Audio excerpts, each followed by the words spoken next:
अनस्ताइश जी, आपको birds Avenue में खुश आमदीद कहता हूँ। आज हमारे साथ love bird society of Pakistan के इंफॉर्मेशन सेक्रेटरी अलमशहूर शूम of love birds hobby Mohsin Zafar भाई मौजूद हैं। आज हम इनसे डिस्कस करेंगे रिगार्डिंग मेनली लव बर्ड्स की जो मार्केट है और इसका फ्यूचर है उसको फोकस करके। तो वीडियो को लाजमी पूरा देखिएगा। मोहसिन भाई कैसे हैं आप? जी शुक्र अल्लाह का, आप खैरियत से हैं? अल्हम्दुलिल्लाह अल्हम्दुलिल्लाह। अच्छा मोहसिन भाई, आज जो मेजरली आपके पास आने का मकसद था वो ये था कि लव बर्ड के बिज़नेस के अंदर जो स्पेशली नए लोग आ रहे हैं उनके लिए, क्योंकि एक पैनिक की सी सिचुएशन है। जब लोग सुनते हैं कि लव बर्ड की मार्केट ज़्यादा देर नहीं चलने वाली, एक ऐसा बिज़नेस है जिसकी कोई एंड कंजम्पशन नहीं है प्रोडक्ट की, और लोग इस बारे में फ़िक्रमंद होते हैं कि शायद ये 1 साल चलना है, शायद इस दफ़ा गिर जाएगा, शायद अगली दफ़ा गिर जाएगा। ठीक है, तो इसके ऊपर सबसे पहले तो शॉर्टली आपके क्या कमेंट्स हैं कि ये हाउ वुड इट ग्रो? आप कितनी देर से इस बिज़नेस में और कब से ये चीज़ें सुन रहे हैं? मैं 2011 से लव बर्ड ब्रीड करवा रहा हूँ, और जब ये रेवोल्यूशन आया है ना म्यूटेशंस का 2015 में 2016 में, तब से मैं हर साल यही सुनता हूँ नॉन लव बर्ड ब्रीडर से कि अगले साल जो है ना वो लव बर्ड ख़त्म हो जाएगा।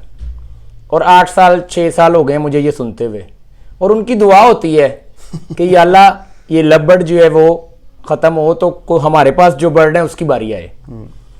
तो ये मैं इसकी एक, जिस तरह मैं इसको देखता हूँ कि आज से लोगों को ना फिंच का दौर बहुत याद है कि फिंच में जो है ना वो डिज़ास्टर हो गया था। लोग जो हैं जो एंड में जिन्होंने परचेजिंग की थी, जिन्होंने 30-30 हज़ार रुपए की चीज़ ली थी, वो 300 की पे आ गई थी जी। उस वक्त ये सिनेरियो ये होता था कि जो स्टेक होल्डर्स होते थे ना वो डिफरेंट चीज़ों के होते थे। मतलब 25% स्टेक होल्डर्स हैं बर्ड फर्टेनिटी में या एग्रीकल्चर में बड़े पैरट्स के, 25% हैं बजरी के, 25% हैं फिंच के, 25% हैं होगोरमो के। अब इसमें से 3 सेगमेंट जब मिल जाते थे ना तो वो 75% ऑफ एग्रीकल्चर बन जाता था।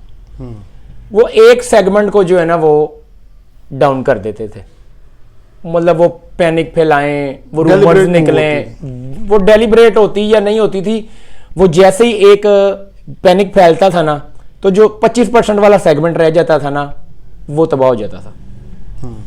अब ये जो 6 साल से कोशिश हो रही है उनकी कि लव बर्ड वाले जो हैं ये क्यों नहीं गिर रहे, एक तो अल्लाह ताला की मदद हर काम में शामिल हाल होती है, उसके अलावा अब जो एग्रीकल्चर में स्टेक होल्डर है ना वो 90% लव बर्ड वाले हैं। अच्छा, ये तो हो सकता है कि ये 90% लव बर्ड वाले मिलके 10% को एलिमिनेट कर दें, लेकिन ये तकरीबन नामुमकिन है। कल का किसी को पता नहीं है कि वो 10% जो है ना वो 90% को एलिमिनेट कर दें। अब स्टेक होल्डर्स, मेरे पास कुछ देर पहले एक लड़का आया हुआ था बर्ड लेने, उसने 3 साल पहले मेरे से एक 25,000 रुपए का पेयर लिया था। ये बात उसने मुझे आज बताई है। अच्छा, 25,000 रुपए का उसने पेयर लिया था। कहता जी पहले सीजन में मैंने 3.5 से 4 लाख रुपए के उस पेयर के बच्चे बेचे थे। तो जब उस नए आने वाले को जब आप ये आज स्टोरी सुनाएंगे कि अगले साल जो है वो लव बर्ड जो है वो तबाह हो रहा है, तो पुराने लोग आपको कुछ कहें ना कहें, ये नए लोग जिन्होंने इसमें से अर्न किया है, जिन्होंने प्रॉफिट गेन किया है इसमें से, वो आपको काउंटर करेंगे कि भाई आप किस दुनिया में रह रहे हैं। और अभी भी पाकिस्तान में कई लव बर्ड के ब्रीडर ऐसे हैं। जब 2016 में इनॉग्रल हमारी मीटिंग हुई थी ना LSP की, जिस मीटिंग के बाद जो है वो इसको सोसाइटी बनाया था, उसमें सबसे पहले ये बात हुई थी कि हमारा मेन फोकस ये है कि जो लव बर्ड के वो ब्रीडर जिनका माइंडसेट अल्बाइनो रेड आई और लटीनो पर्सनाटा से आगे नहीं ना जा रहा, उनको मोटिवेट करना है, उनको जो है वो ये समझाना है कि भाई म्यूटेशंस में आए। तो अभी भी कई लोग आपको ऐसे मिलेंगे कि जो अल्बाइनो और लटीनो ब्रीड करवा रहे हैं, लेकिन जैसे ही आप उन्हें कहते हैं ना म्यूटेशन में आए, तो वो पिछले 6-7 साल से यही सोच रहे हैं यार जिस साल हमने आना है ना उस साल इसने पिट जाना है। तो ये अल्हम्दुलिल्लाह ग्रो ही करेगा ये, क्योंकि एंड यूजर तो देखें किस, मतलब अगर बजरी है उसका एंड यूजर कौन है? कोई भी नहीं है। कोई भी नहीं। रा पैरेट है उसका एंड यूजर कौन है? कोई भी नहीं है। नहीं, इससे तो ये लगता है, देखें ये तो एक एस्पेक्ट हो गया ना आपकी बात का जी कि नॉन लव ब्रीडर्स जो हैं वो कोशिश करते हैं एक मार्केट में र्यूमर फैला के जी, लेकिन इसका एक दूसरी साइड भी है। जो लव बर्ड्स ब्रीडर्स खुद हैं, जिनका भी आप जिक्र कर रहे हैं कि जिन्होंने कमर्शियल बर्ड्स लगाए हैं जी, वो भी खौफजदा रहते हैं। आज से 2 साल पहले जब पेल फेलो लोगों ने लगाया था तो एक सादा ग्रीन पेल फेलो 1.5-2 लाख का था जी। अब इस सीज़न के अंदर मेजॉरिटी लोगों ने जो पेल फेलो है वो 50,000 40,000 के अराउंड ग्रीन पेल फेलो स्प्लिट ब्लू बेचा। जी, ठीक। ये आप इसको किस तरह देखेंगे? जो बात मैंने अभी आपको की है कि ये जो एक एस्पेक्ट है, आप इसको कैसे कवर करते ये र्यूमर्स वाला, र्यूमर्स वाला प्लस वो जो मार्केट में प्राइस गिरती है म्यूटेशन की? देखें, अभी अगर फ़र्ज़ करें आप कहते हैं मैं नया आया हूँ इस फील्ड में या मेरा पहला साल है, अगर आप मेरे से मशवरा करें कि मैं किस चीज़ से स्टार्ट करूँ, तो मैं आपको ये मशवरा दूंगा, अगर आपको ब्रीडिंग और कीपिंग आती है ना, तो जो सबसे महंगी म्यूटेशंस हैं ना उनसे स्टार्ट करें। अच्छा, ये बड़ा आपने अल्टरनेट ओपिनियन दिया। लोग कहते हैं सबसे नीचे से शुरू करें। जी, सबसे नीचे से शुरू करें सीखने के लिए। जब सीख लिया वो, मैं कहता हूँ लटीनो पीच फेस से आप ब्रीडिंग और कीपिंग सीखें। उसके बाद अगर आपका बजट है तो जो सबसे महंगी म्यूटेशन है उससे स्टार्ट करें। एज ए न्यू फैंसियर आपको उसकी सेलिंग में आसानी होगी, रेयर चीज़ होगी। ग्रीन ओपलाइन आप कहते हैं गिर गया है या सेल नहीं होता, देखें आपने हर चीज़ को बाय द टाइम इम्प्रूव करना है। 10 साल पहले या 8 साल पहले जब ग्रीन ओपलाइन आया था तो आज भी मोस्टली लोग उसी तरह का ग्रीन ओपलाइन ब्रीड करवा रहे हैं। उसमें ना वो कोई उन्होंने वैल्यू ऐड की है और ना उसमें कोई फीचर्स इंप्रूव किए हैं। बर्ड इंप्रूव नहीं किया, बर्ड इंप्रूव नहीं किया। आज भी अच्छा ग्रीन ओपलाइन किसी से आप लें, बेशक वो अननोन ब्रीडर है, अच्छा ओपलाइन अच्छी कीमत पे ही मिलेगा। ग्रीन ओपलाइन की बात कर रहा हूं। अब देखें, जैसे आपने फेलो का जिक्र किया, वो रेयर था शुरू में। जो भी चीज़ रेयर होगी, आज डन फेलो रेयर है, आज एक्वा रेयर है, आज सफायर रेयर है, येलो फेस रेयर है, तो जो भी चीज़ रेयर होगी उसकी प्राइस हाई होगी। अब आपने अगर एक 10 लाख की चीज़ ली है तो आप उसका बच्चा 50,000 का तो नहीं बेचेंगे, 5 लाख का बेचेंगे। जिसने 5 का लिया होगा वो 2.5 का बेचेगा, जिसने 2.5 का लिया होगा वो 1 लाख का बेचेगा। अब ये आप पे डिपेंड करता है कि आपने उस म्यूटेशन में कब एंटर होना है, 10 लाख वाली स्टेज पे या 50,000 वाली स्टेज पे। और जो चीज ब्रीड ज्यादा होती जाती है उसकी वैल्यू कम होती जाती है। आज अगर कोई आपसे ग्रीन ओपलाइन मांगेगा ना तो उसे पता है कि ब्रीड ज्यादा है, वो आपसे अच्छा ग्रीन ओपलाइन, उसके पास चॉइस है, आपके पास नहीं होगा आप मेरे से ले लेगा, मेरे पास नहीं होगा किसी और से, मार्केट घूम के अच्छा ग्रीन ओपलाइन लेगा। लेकिन अगर आज किसी को पारब्लू ओपलाइन पेल फेलो का मेल चाहिए ना, वो आपको सिर्फ ये कहेगा पारब्लू ओपलाइन पेल फेलो का मेल दें, ये नहीं कहेगा अच्छा दें। और जिसके पास मिल रहा होगा ना उससे वो कोशिश करेगा कि मैं इससे खरीद लूं बजाय इसके कि किसी और को ये सेल कर दे और मुझे फिर मिले ना। लेकिन आज से 4 साल बाद उसके पास भी चॉइस आ गई होगी, क्योंकि पारब्लू ओपलाइन पेल फेलो ब्रीड ज्यादा हो गया होगा, तो वो भी फिर कहेगा कि नहीं जी मुझे अच्छा चाहिए। तो ये बात है कि आपके पास ग्रीन ओपलाइन आज अगर 2016 जैसा ही है ना तो फिर आपका ग्रीन ओपलाइन नहीं बिकेगा। आप उसको इंप्रूव करें। बीवीए के शो में जीता है ना ग्रीन ओपलाइन, बीवीए इंटरनेशनल के शो में चैंपियन जो हुआ है वो ग्रीन ओपलाइन है, ठीक है। एलएसपी का जो शो हुआ है उसमें भी जो नोविस में बेस्ट इन शो बर्ड हुआ है वो ग्रीन ओपलाइन बर्ड हुआ है। तो आप बर्ड में फीचर ऐड करें, क्वालिटी प्रोड्यूस करवाएं। अगर आप अगले साल पिछले साल जैसी क्वालिटी ही प्रोड्यूस करवा रहे हैं तो फिर आप 2-3 साल बाद आप भी यही रो रहे होंगे, आप भी रो रहे होंगे कि भाई मेरा बर्ड नहीं सेल हो रहा। इसका मतलब ये बिजनेस के डायनामिक्स अंडरस्टैंड करना सबसे पहले जरूरी है। आप इसको डिस्कस ही एज ए बिजनेस करें, बिजनेस मॉडल के तौर पे आप इसे डिस्कस करें। एक और चीज़ थी मौसम भाई, वो ये थी कि लास्ट ईयर हमने देखा कि शिपमेंट्स, क्योंकि कोविड की वजह से शिपमेंट्स बंद थी 1-2 साल, लास्ट ईयर शिपमेंट कुछ देर के लिए खुली थी और बहुत ज़्यादा इन्फ्लक्स आया था बर्ड्स का। उससे एक बड़ा ज़्यादा फ़र्क ये पड़ा कि प्राइसेस काफ़ी ज़्यादा नीचे आए बर्ड्स की। अच्छा, एक जनरल कॉन्सेप्ट जो है, इफ़ यू आर बिजनेसमैन, हम इस चीज़ को अंडरस्टैंड करते हैं कि अगर लोकल मार्केट में रेट्स आपकी बाहर फॉरेन मार्केट के कंपैरेटिव नहीं होंगे या उससे ज़्यादा होंगे तो वो एक बबल होगा और वो कोलैप्स करेगा at the end of the day. तो आप क्या समझते हैं कि आगे आने वाले दिनों में भी शिपमेंट्स इसी तरह ही असर डालेंगी? क्या हम लोगों को ओवरऑल रेट्स डिक्रीज़ करने की ज़रूरत है या रेट्स मेंटेन रहने चाहिए? देखें, जो प्राइस है ना वो आप क्वालिटी पे डिपेंड करती है। वो ये जो तो बड़ा कहते हैं सब्जेक्टिव ना, हो गया ना। वो जो कहते हैं ना कि गधा घोड़ा वो एक रेट पे आप नहीं जो है वो देखें, अगर आपका बर्ड ऑर्डिनरी है ना तो आपको उसकी प्राइस भी ऑर्डिनरी मिलेगी। लेकिन अगर आपका बर्ड अच्छा है, आप कोई प्राइस सेट नहीं कर सकते। देखें, शिपमेंट्स 2016 से आ रही हैं, सिर्फ कोविड के 1 साल में शायद ना आई हूँ। उसके अलावा 2016 से 2015 इसी तरह शिपमेंट्स इसी तरह आ रही हैं, बल्कि इससे ज्यादा क्वांटिटी आती थी, अब तो कुछ भी नहीं आती।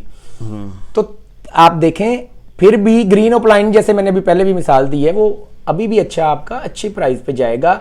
इंटरनेशनल जो रेट्स हैं आप उनसे कंपैरिजन कभी भी नहीं कर सकते।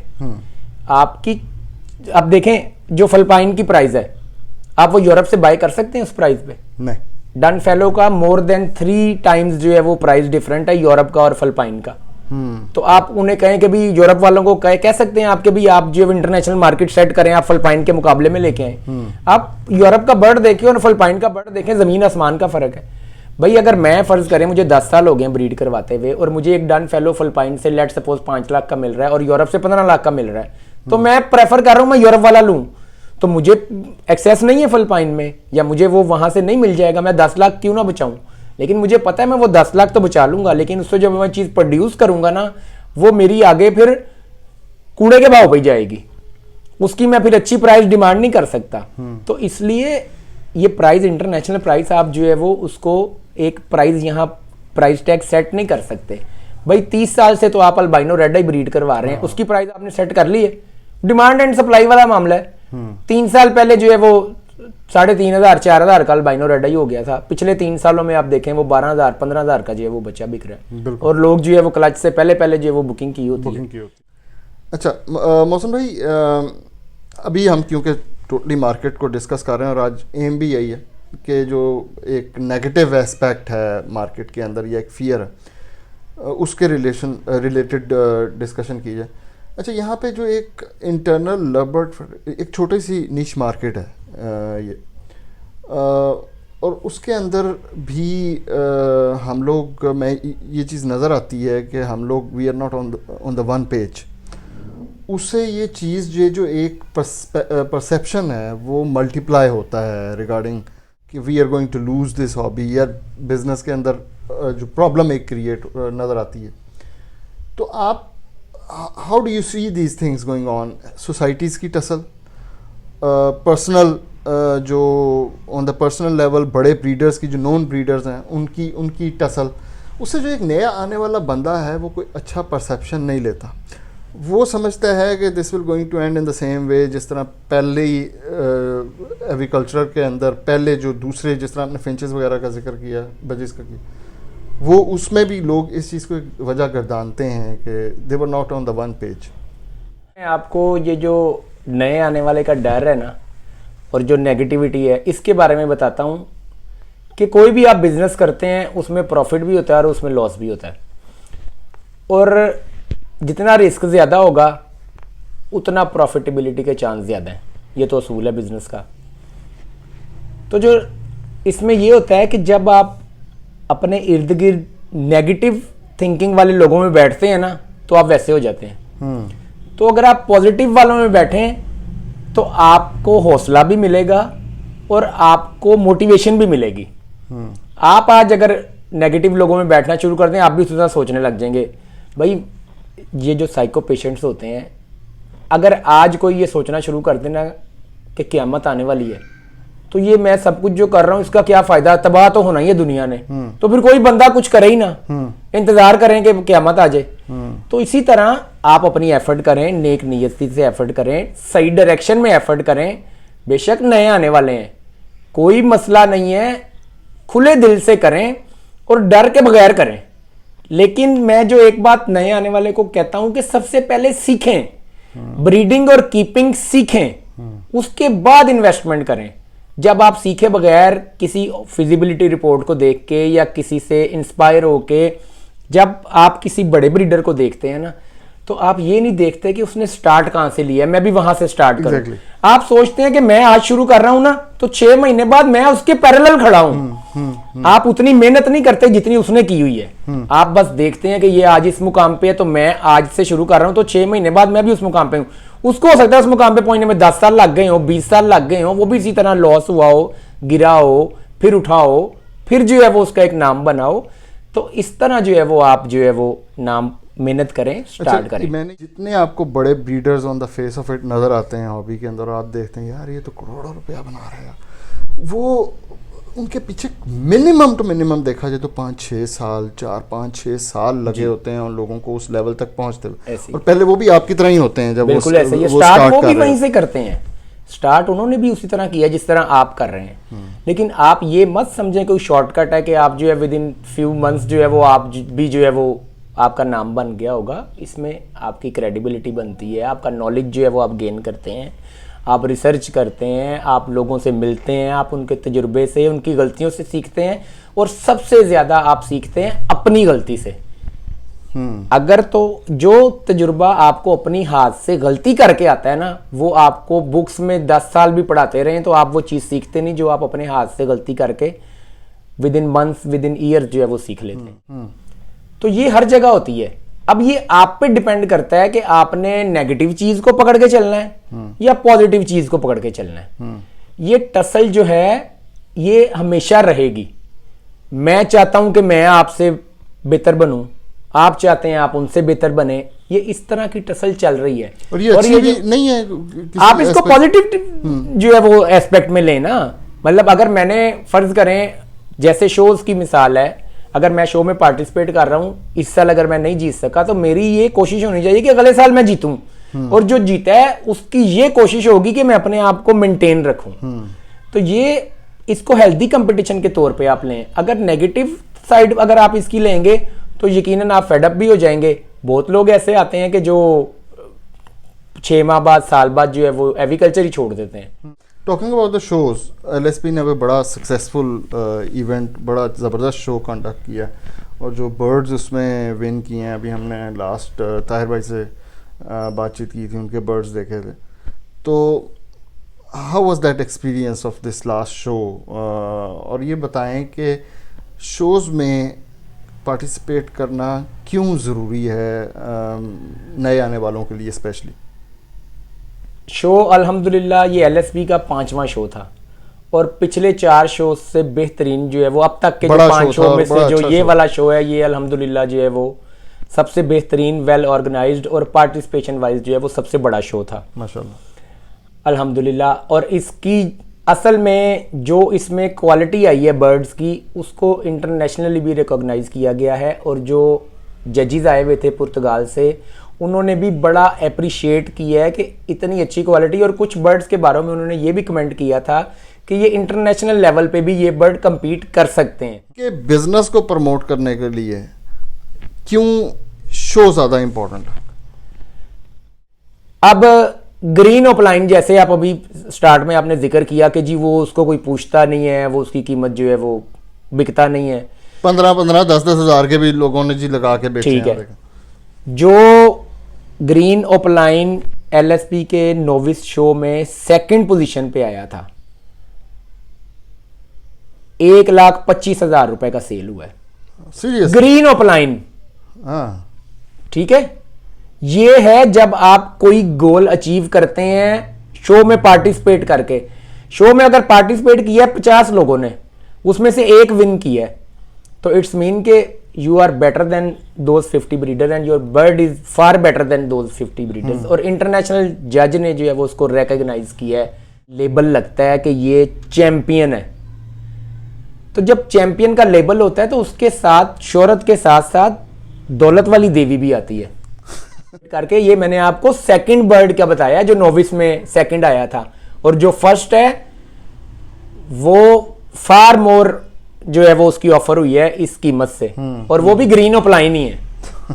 ठीक है। और जो वायलेट ओपलाइन है उसका मैं आपको बताऊं तो हो सकता है मेरे पे केस हो जाए कि भाई इतना जो है वो आप बता रहे हैं, लोगों को लगे मैं एग्जैगरेट कर रहा हूं।